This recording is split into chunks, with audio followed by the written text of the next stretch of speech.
안녕하세요. 복리입니다. 10월 8일 일요일 오후 3시 30분입니다.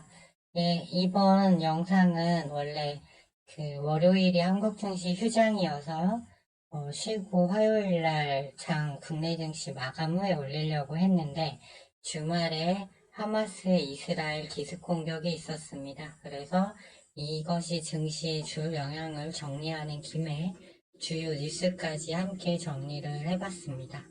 일단은 제가 참고하는 여러 루트를 통한 자료를 취합한 후에 그거에 대한 저의 개인적 의견을 덧붙였다는 거를 참고해 주셨으면 좋겠습니다.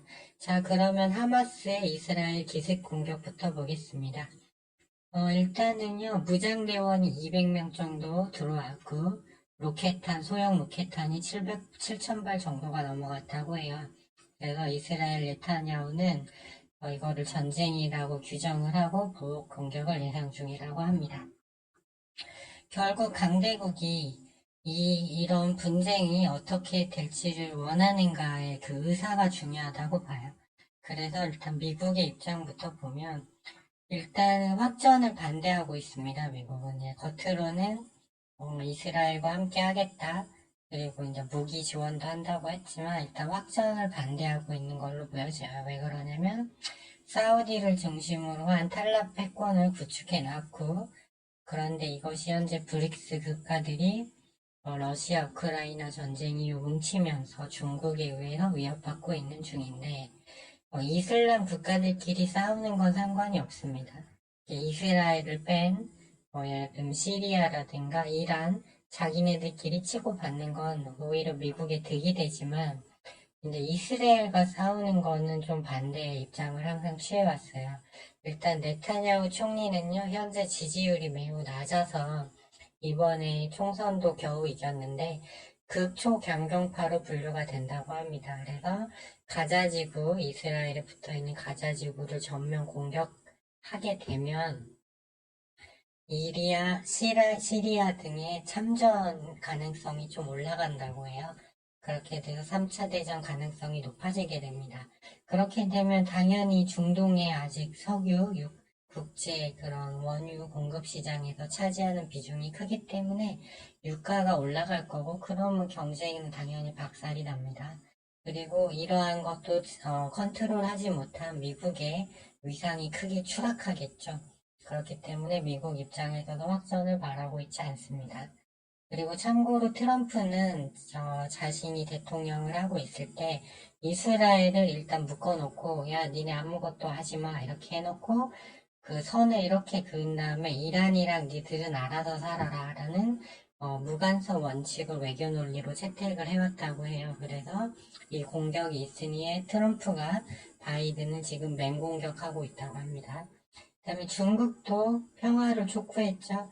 일단 브릭스 국가들을 좀 모아서 위안화의 기축통화주의를 얻기 위해 노력하고 있는 중국 입장으로서도 크게 득이 될 게 없는 상황입니다. 그리고 중국 같은 경우도 내수 기반이지만 지금 경제가 어렵기 때문에 이런 상황을 굳이 원할 건 없어 보이고요. 러시아 같은 경우도 의외로 러시아 주민 상당수가 유대인 계열이 많다고 해요. 그래서 만일 이스라엘이 이제 3차 전쟁이 벌어지면 러시아 내부 국민들이 좀 약간 불안해하거나 할 수 있기 때문에 자국을 안전을 위해서 중동 지역 확전에 반대하고 있다고 합니다. 그리고 오늘 조사 과정에서 알았는데 러시아는 이스라엘과 매우 긴밀한 외교 관계를 구축하고 있다고 해요.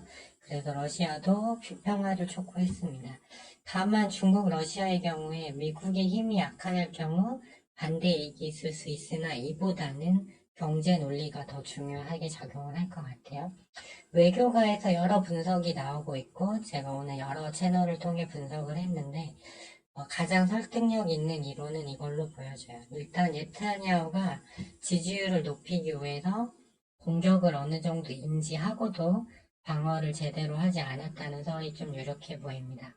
왜냐하면 초강경파라고 말씀드렸죠. 그리고 헤즈볼라는 하마스죠. 하마스는 그 팔레스타인의 정부와 무관한 그냥 무장 단체일 뿐입니다. 그렇기 때문에 이런 하마스라는, 여기 오타네요. 하마스라는 조직이 이스라엘을 상대로 이길 수 있는 거는 거의 불가능에 가깝고요. 미끼를 던졌다고 보고 있더라고요. 그게 뭐냐면 이런 극초 강경파인 네타냐후를 자극해서 가자 지구에 대한 지상 이런 투입을 적극적으로 유도를 해서 그런 민간인 피해가 많이 발생했죠. 그래서 이거를 노렸다.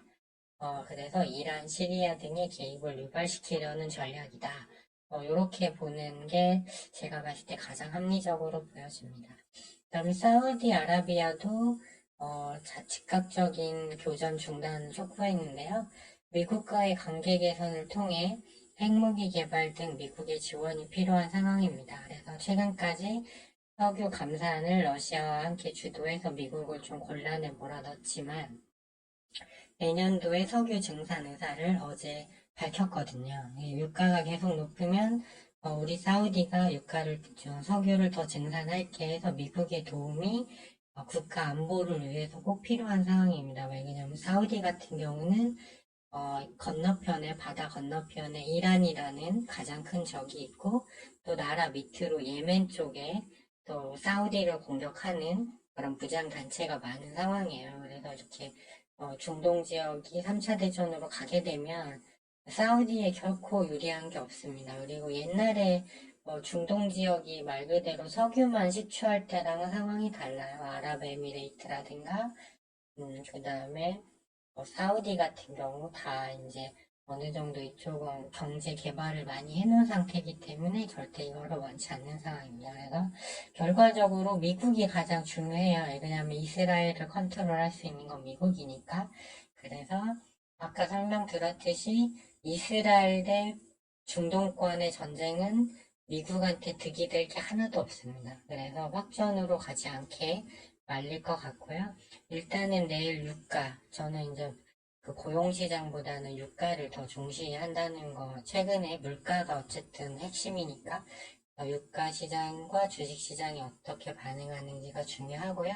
결국 유가가 오르면 CPI 소비자 물가가 올라가고 금리 추가 인상 명분이 되기 때문입니다. 그렇기 때문에 일단은 내일 이걸 체크하는 게 중요하겠고, 저는 일단 전면전으로 가지는 않을 것 같아요. 왜냐하면 미국, 중국, 러시아에 득이 되는 게 없습니다. 그리고 국내 A형 감염이 작년 12월 확산자 수를 넘어섰다고 해요. 그래서 이거는 건강 조심하시라는 차원에서 마스크 이런 거 꼭 쓰시라는 차원에서 말씀드렸고요. 또 백악관이 내년 대선을 앞두고 지금 궁지에 몰렸죠. 그래서 11월에 열리는 에이펙 정상회담에 시진핑 초청 않는다고 했다가 지금 타진 중이라는 얘기가 나왔습니다. 백악관에서 직접 가능성을 거론했어요. 비확정이지만.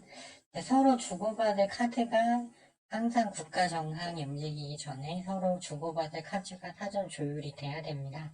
미국 입장에서 중국이 미국채를 계속 매다 팔고 있거든요. 채권 시장이 불안하니까 지금 재무장관, 국무장관, 그다음에 지금 상원의원 열 몇 명 중국 가 있는 거는 국채 매입을 재개해달라는 거죠. 안정을 시켜달라.